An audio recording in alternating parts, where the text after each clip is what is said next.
Há pouco tempo nós estávamos conversando, eu e Michele, com um casal amigo, muito querido, ateu. Ele é uma pessoa muito inteligente, uma pessoa influente na sociedade, na profissão dele é um dos mais influentes, mas com princípios do mundo, não conhece a Deus, nunca andou com Deus, não conhece o Senhor Jesus, e a gente entrou nesse assunto de liberdade, e eu me lembro que nessa noite, eu fiquei muito triste, porque era uma pessoa muito querida, muito amada, e eu vendo os conceitos todo errado.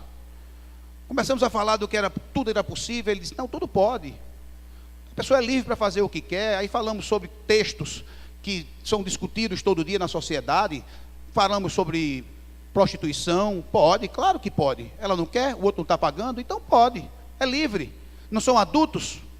Falamos sobre homossexualismo, falamos, e aquilo foi... Tudo ele dizia, pode, é livre.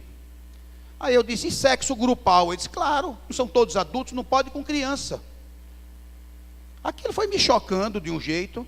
No fim eu disse, e com animais? Ele disse, claro que sim. Eu digo, o mundo perdeu a cabeça. No outro dia ele mandou uma mensagem dizendo assim, eu acho que eu exagerei, me perdoe. Mas no fundo, é isso. Aquilo que não podia, hoje pode. A televisão brasileira tem colocado os valores dentro da nossa casa, e de tanto a gente ouvir, passa a achar aquilo tudo normal e que tudo a gente pode verdadeiramente. Só que nós estamos vendo, é que estamos vivendo numa sociedade completamente oprimida, cheia de medo, culpa, fruto de um estilo de vida, aquele que a gente quer levar. E ao invés da gente ser livre, a gente termina oprimido, preso, escravo, de um estilo de vida que não é o estilo de vida conforme a vontade de Deus. Há pouco tempo uma senhora me procurou, estava vivendo uma crise no casamento, e se o marido podia me ligar. Eu disse, pois não. O marido dela, eu via muito aqui no culto, um cara forte, bonito, gestos largos, como diz Dom Ximenes, bem apresentado, aquele cara bonitão, boa pinta, sorriso no rosto, e eu marquei com ele para a gente conversar. E ele começou a falar e falar um pouco da vida dele, porque ele era um executivo muito bem sucedido, já não sei quantos anos num grande grupo empresarial e tal, e estava vivendo uma crise, porque ele saía muito, fazia muito happy hour, viajava muito. De uma hora para outra, ele falando assim todo. E eu disse, mas como é que está a tua vida de verdade? Esse cara desmontou em cima da mesa, ele chorava, ele urrava, e chorou uns 20 minutos. Depois levantou a cabeça e olhou para mim e disse, pastor, eu já não sei mais quem eu sou. Eu já não sei mais quem eu sou. Eu estou livre por fora, mas estou preso por dentro. Por fora, eu estou livre, mas dentro a minha vida é uma escravidão. Eu vivo com medo, eu vivo com culpa, eu vivo na iminência de ser, as pessoas descobrirem quem eu verdadeiramente sou. E aquilo me deixou impressionado, e quanta gente tem vivido desse jeito. Um estilo de vida que por fora está livre, mas na alma, na essência, na natureza, está preso, é escravo. Porque o conceito de liberdade do mundo é completamente diferente do conceito de liberdade de Deus. São conceitos diferentes. Há poucos dias eu estava vendo a revista Caras, e estava uma arquiteta, Bia Barros, ela escreveu assim, tinha uma cadeira, uma casa de decoração que escrevia, deixe-se cair nas tentações. Ou seja, dê vazão às suas vontades, aos seus desejos. Jesus diz exatamente o contrário, não nos deixe cair em tentação, não nos deixe, porque a tentação, se a queda é caminho de morte e não caminho de vida. Mas o mundo apresenta exatamente o seguinte, deixe-se levar, porque a tentação é que dá prazer, o pecado é prazeroso, vá em frente. Viva hoje, porque o mundo pode se acabar amanhã. Dê vazão aos seus sentimentos, aos seus desejos, seus apetites, e vá em frente, siga a vida como você gosta. E no entanto, o que a gente tem visto é que esse estilo de vida tem levado as pessoas a viverem oprimidas, a viverem com medo, a viverem tensas, e muitas vezes já não sabem quem são. Porque vivem de aparência, vivem mostrando ao mundo quem o mundo gostaria que ele fosse, mas no fundo ele vive preso e oprimido, porque o estilo de vida dele não é de acordo com a vontade de Deus. E é isso que eu quero conversar com vocês, o que vem a ser essa liberdade que o texto falou aí. Para a liberdade foi que Cristo nos libertou. Permanecei, pois, firmes e não vos submetais de novo ao domínio, ao jugo da escravidão. O que Jesus está dizendo, o que o apóstolo Paulo está dizendo, é que a gente precisa ser livre em Cristo Jesus. E ser livre é não viver mais com o peso da culpa, o peso do pecado, porque o pecado não nos acusa mais. A liberdade que Jesus trouxe não é uma liberdade por fora, é uma liberdade por dentro. A liberdade que Jesus trouxe não era a liberdade do jugo romano, mas era a liberdade interior, de dentro para fora. E é essa liberdade que o mundo precisa. Porque tem pessoas presas que estão livres, e pessoas livres que estão presas. E o que Jesus quer é que nós sejamos livres verdadeiramente, que a gente possa andar para frente, livres, caminhando sem culpa, sem medo. E o apóstolo Paulo diz lá em Romanos capítulo 6, verso 1, ele diz assim: que diremos, pois? Permaneceremos no pecado para que seja a graça mais abundante? De modo nenhum. Ele diz: agora, porém, libertados do pecado, transformados em servos de Deus, temos o vosso fruto para a santificação e, por fim, a vida eterna. O que ele está dizendo é o seguinte: nós estamos livres, queridos, é do peso da culpa, do pecado. Essa é a liberdade. A culpa, a opressão tem matado muita gente por dentro.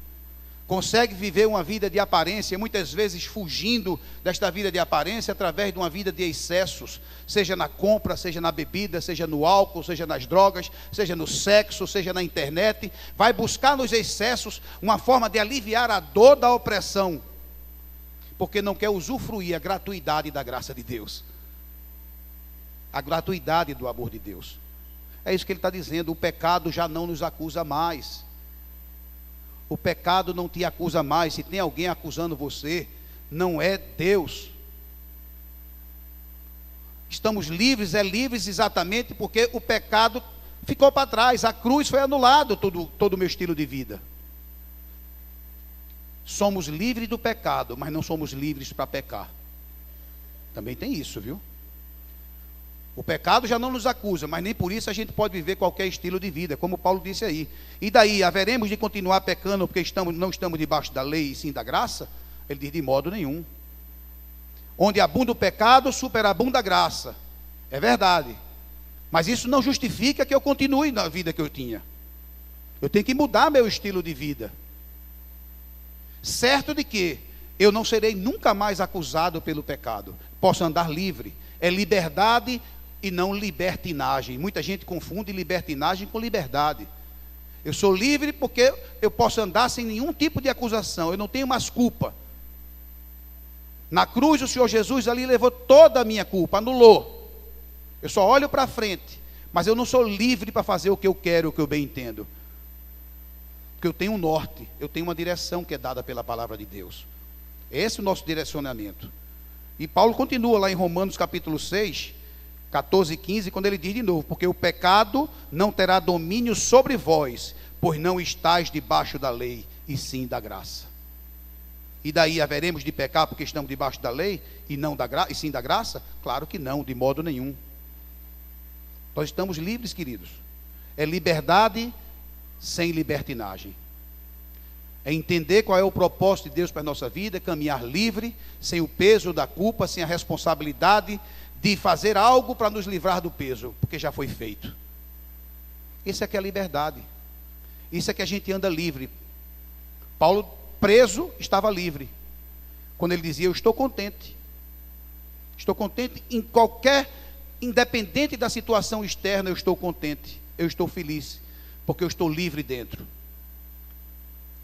Apesar de estar preso por fora. Portanto, é isso, quer dizer, além da liberdade do pecado, nós estamos livres do pecado, essa liberdade também de cumprimento da lei. Porque muita gente também acredita que tem que cumprir a lei de forma rigorosa.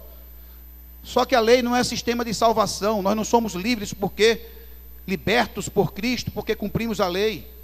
Nós somos aceitos e amados por Deus, independentemente do estilo de vida. Deus nos ama como somos. Não é porque cumprimos a lei. Tem gente que procura se liberta do pecado, mas quer viver escravo também da lei. Tanto a lei escraviza, como o pecado também escraviza. A salvação é pela graça, exclusivamente pela graça mediante a fé. Romanos capítulo 3, verso 21 em diante, é isso que diz. Mas agora sem a lei se manifesta a justiça de Deus, testemunhada pela lei e pelos profetas. Justiça de Deus mediante a fé em Jesus Cristo, para que todos os que creem, porque não há distinção, pois todos pecaram e carecem da glória de Deus, todos, sendo justificados gratuitamente por sua graça, mediante a redenção que há em Cristo Jesus, a quem Deus propôs no seu sangue como propiciação, mediante a fé, para manifestar justiça, por ter Deus, na sua tolerância, deixado impune os pecados cometidos. Isso é graça. Concluímos, pois, que o homem é justificado pela fé, independentemente das obras da lei. Ou seja, não é a lei que salva. Nós somos salvos exclusivamente pela graça de Deus. E aí entra aquele que diz: e se somos salvos pela graça? Não conseguimos cumprir a lei de jeito nenhum. E agora, o que é que eu faço? Queridos, a lei de Deus é uma lei, ela é boa. A palavra de Deus diz que a lei é boa e o mandamento é santo. A nossa natureza humana, a nossa carne, é que é ruim. Nós nascemos pecadores, a nossa natureza é uma natureza que gosta mesmo de transgredir. Todos nós, lá em Gálatas de novo, ele diz que as obras da carne são prostituição, impureza, lascívia, sensualidade, contenda, e aí vai, ciúme, ira. Todos nós, em alguma área da vida, temos uma natureza ruim. A luta é exatamente contra ela. É defeito de fabricação, nós já nascemos com isso. Todos nós nasceram com o pecado encravado. As obras da carne, naturalmente, é isso. Então a lei vem exatamente para quê? Porque a carne é egoísta, a carne é individualista. Sem a lei, querido, o mundo já é tão injusto, o mundo já é tão problemático. Imagina sem a lei. Imagina a desarmonia, mais desarmonia do que há. Porque a lei diz não minta, a lei diz não roube, a lei diz não traia, não usurpe o direito do outro. Isso é a lei quem diz. Imagina se a gente não tem lei, tudo pode. Com a lei, o mundo está como está. Imaginem sem ela. E outro propósito da lei é nos levar a Cristo pela consciência do pecado. Gálatas 3, capítulo 3, versos 23 e 24. Diz assim: mas antes que viesse a fé, estavam sob a tutela da lei, e nela encerrados, para essa fé que de futuro haveria de revelar-se. De maneira que a lei nos serviu de aio, de tutor, para nos conduzir a Cristo, a fim de que sejamos justificados pela fé. Ou seja, a lei existe para a gente reconhecer que precisamos de Jesus. A lei existe porque a gente sabe que não pode cumprir, a consciência que não pode cumprir e que depende exclusivamente da graça de Deus. Foi o louvor que nós cantamos agora. A lei é essa referência para nos levarmos a Cristo pela graça. E o próprio Cristo nos devolve a lei para que a gente seja santificado. É à medida que eu vou obedecendo a lei, é um processo que eu vou me tornando cada vez mais parecido com Jesus. Esse é o processo de santificação, é um processo de obediência. Então a lei nos leva a Cristo para eu entender que sem Ele eu não posso nada. Daí ele dizer: bem-aventurados os humildes de espírito. Os humildes de espírito é aqueles que reconhecem que sem o Senhor não é nada. Essa é a humildade. Aquele que acredita que pode, está frito. Vai viver cheio de frustração e decepção, porque não vai conseguir. Somos todos assim.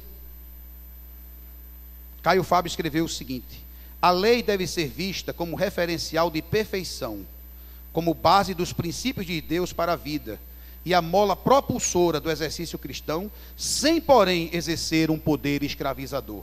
A lei deve ser para nós a utopia que nos direciona, que nos instiga, que nos desafia a servir a Deus com integridade de caráter e culto na vida, e não condição sine qua non para alcançarmos a plenitude do Espírito e felicidade na alma. Ou seja, a lei apenas nos direciona, a lei nos dá um sentido, um caminho, um desejo de cumprir, um desejo de andar com ela, de trabalhar e viver na presença de Deus com dignidade. Esse é o propósito, mas não é uma condição sine qua non para a salvação. Aí ele diz que a lei é boa, o conduíte é que é ruim. A lei é boa, mas nós temos a natureza ruim. A gente sabe que não deve mentir. Todo mundo sabe que não deve mentir, mas mente. Todo mundo sabe que não deve roubar, mas aqui e acolá a gente ganha uma besteirinha. Todo mundo sabe que não deve trair, mas trai. Todo mundo sabe que deve perdoar, mas não perdoa, não consegue perdoar. É aquela coisa do hipertenso. O cara é hipertenso, não pode comer sal de jeito nenhum, mas está comendo a picanha dando a sal. Ele sabe que não pode comer sal, mas come sal. Ele sabe que não pode comer gordura, porque ele tem colesterol alto. Mas vem aquela picanha, ele olha para ela e diz: eu sei que eu não posso, mas eu vou. É só hoje. Ele conhece, ele sabe que não pode, mas come. Ele sabe que não pode olhar para uma mulher casada, mas olha. Ele sabe que não pode, mas termina fazendo, porque a natureza é ruim. O conduíte é ruim, a lei é santa, a lei é boa, o mandamento é bom, mas o conduíte é ruim. Todos nós, se deixarmos e der vazão à nossa natureza, a gente vai pecar mesmo. Porque a gente sabe da lei. Na grande maioria das vezes a gente conhece a lei. O problema é que a gente não consegue, porque a nossa natureza, o desejo dela é um desejo pecaminoso. E a natureza sendo ruim, e não conseguimos cumprir a lei, somos salvos pela graça, então eu vou viver o estilo de vida que quero? Claro que não. Claro que não. A gente não pode viver o estilo de vida que quer. E qual é a saída? Aí o apóstolo Paulo diz: não vos embriagueis com vinho, no qual há dissolução, mas enchei-vos do Espírito. Não tem outro caminho, queridos. O que ele quer dizer é o seguinte: não brinque com o pecado. Não brinque com o pecado, porque ele vai trazer consequências sérias na sua vida. Mas se encharque de Deus. Isso que ele disse. Não vos embriagueis com vinho, não brinque com o pecado, no qual há consequência, mas se encha do Espírito de Deus. E quem está cheio do Espírito de Deus vai colher os frutos do Espírito, que estão lá também na carta de Gálatas: amor, alegria, paz, longanimidade, benignidade, bondade, fidelidade, mansidão e domínio próprio. Só quem está cheio do Espírito vai ter esse tipo de comportamento, vai ter verdadeiramente a paz. A paz só é encontrada quem está cheio do Espírito. A nossa natureza é isso. E o apóstolo Paulo diz aí também que a carne milita contra o Espírito. Quem tiver abastecido vence, quem tiver mais cheio vence. E para você encher a carne de coisa ruim, não precisa fazer nada, ela sozinha ela faz.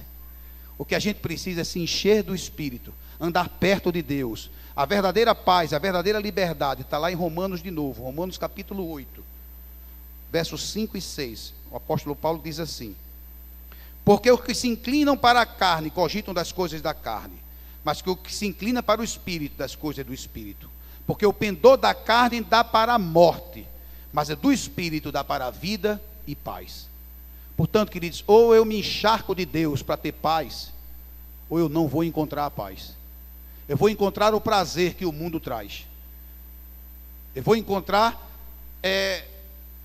encher meus apetites, aí eu vou, mas eu não vou encontrar a paz.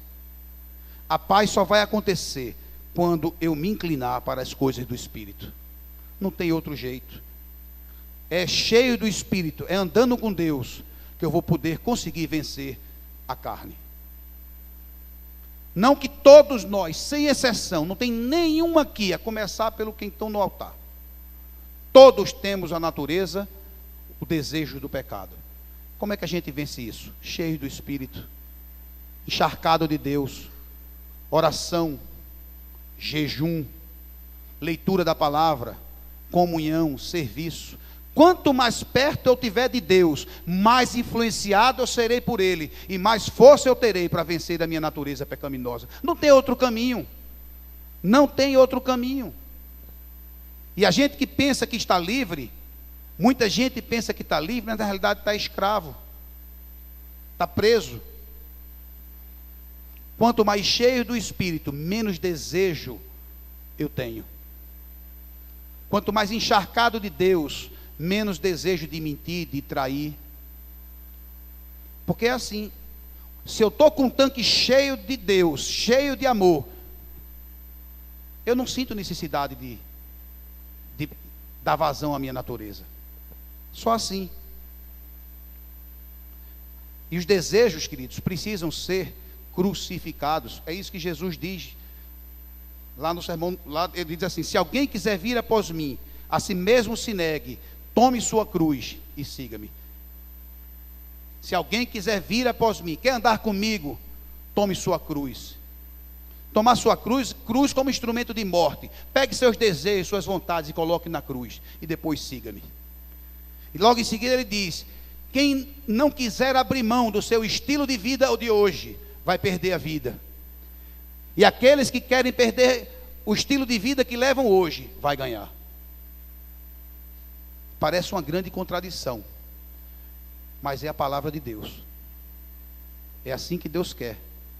É assim que a gente precisa andar.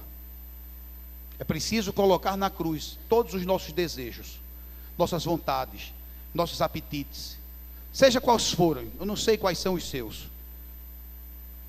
Que tipo de estilo de vida está levando? Ou às vezes até não é nem estilo de vida, é amargura, é ressentimento, é ódio, é falta de perdão.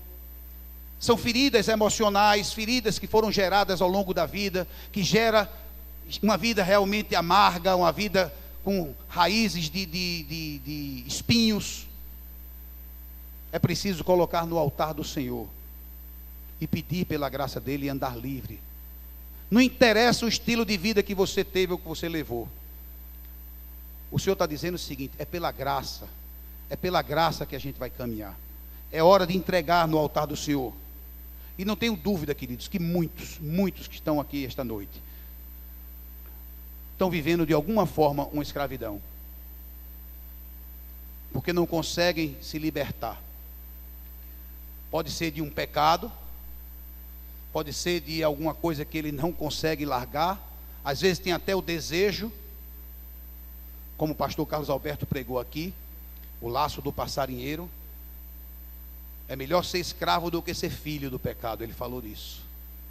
Porque o escravo ele pode ficar livre, o filho está confortavelmente na casa.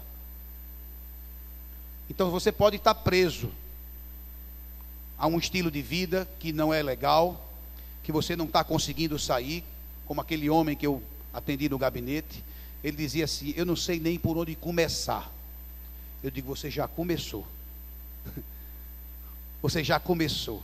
E sabe como é que você começa? Abrindo seu coração, confessando e dizendo: eu quero, eu desejo, só não sei como. Eu desejo me livrar da culpa que eu carrego há tanto tempo. Eu desejo me livrar do ressentimento, de mágoas. Eu desejo me libertar de uma vida que não condiz com um cristão, com um estilo de vida que não condiz com um cristão. Com medo, vivendo com medo de ser descoberto, vivendo com medo de amanhã trazer à luz quem verdadeiramente você é, porque tem muita gente vivendo assim, com medo, porque não consegue. Então por fora está livre, mas por dentro está preso. E o que Jesus está dizendo, queridos: eu quero te libertar, eu quero que tu andes livre, seja como for, eu quero que tu andes livre. E a única coisa que você tem a fazer é dizer: Senhor, eu quero ser livre. Eu não quero mais. Não sei como, não sei exatamente o que eu devo fazer. É só sei o seguinte: eu quero entregar no teu altar esse estilo de vida que eu estou levando. Eu quero entregar no teu altar tudo aquilo que eu carrego de ruim, que está gerando amargura, que está gerando aprisionamento de vida. E com certeza muitos estão oprimidos, estão com culpa, estão com medo, são prisioneiros na alma, livres no ir e vir, mas na alma estão presos. Estão presos porque não conseguem andar com liberdade.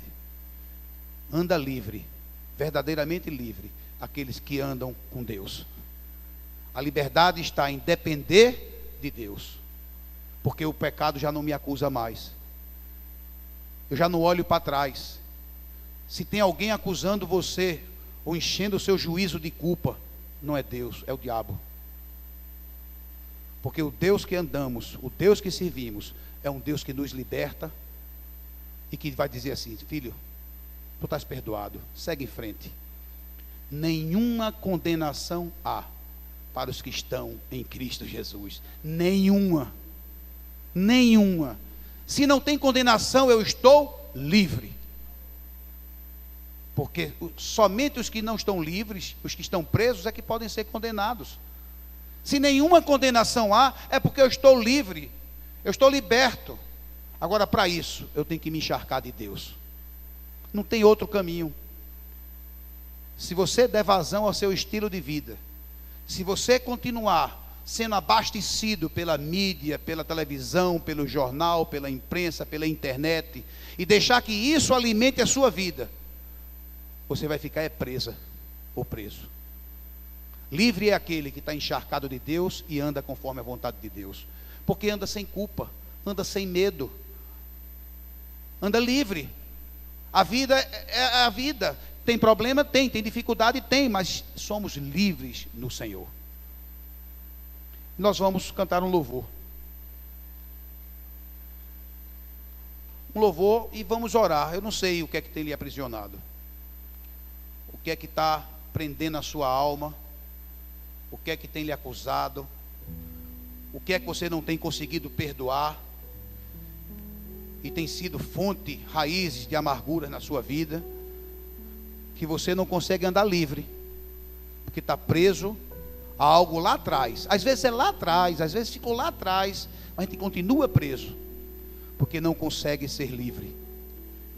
E só é livre quem aceita definitivamente a graça do Senhor. Aceitar a graça. Aí você vai dizer: é simples assim? É simples assim. É somente aceitar a graça. Eu quero andar com esse cobertor, que é o cobertor do perdão, o perdão da misericórdia, da graça, que anula todo o seu passado, anula tudo, zera o odômetro, e a gente está sempre recomeçando. E é nesse caminhar que a gente caminha livre. Problemas vamos ter? Sim. Tentações vamos ter? Sim. Eventualmente ali ou acolá nós vamos cair? Sim. Mas a graça nos restaura. A graça nos traz de volta para o caminho. E é nesse caminho que é o caminho da liberdade. Jesus disse: eu sou o caminho, a verdade e a vida. Portanto, é nesse caminho que nós somos curados, restaurados, perdoados. Nesse caminho nós perdoamos. Nesse caminho nós vamos assim, recebendo a influência do Espírito de Deus e sendo transformados dia após dia. É essa liberdade de Deus. É tão simples e a gente procura complicar. É tão simples que a gente procura liberdade, dando vazão aos nossos sentimentos, onde isso vai cada vez mais nos oprimir. E a gente não entende por quê. Tenho tudo para ser feliz e não sou, porque está achando a felicidade do lado de fora, e a felicidade está dentro e não fora. A liberdade está dentro e não fora. É isso que o apóstolo está dizendo a gente, que a gente precisa cada dia mais crer nessa palavra, que é para a liberdade que foi que Cristo nos libertou. Permaneceis, pois, firmes e não submeteis de novo ao domínio da escravidão. O que ele está dizendo: você não é mais escravo, meu irmão. Você não é mais escravo, você foi livre pelo Senhor Jesus. Vamos cantar, em seguida nós vamos orar por cada um de vocês.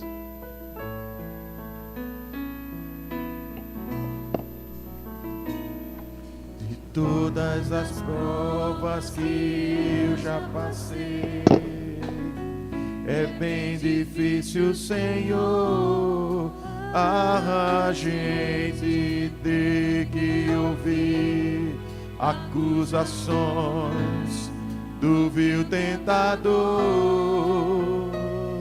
lembranças do passado vem, que querem me fazer parar, ou mesmo palavras de alguém que não quer na gente acreditar.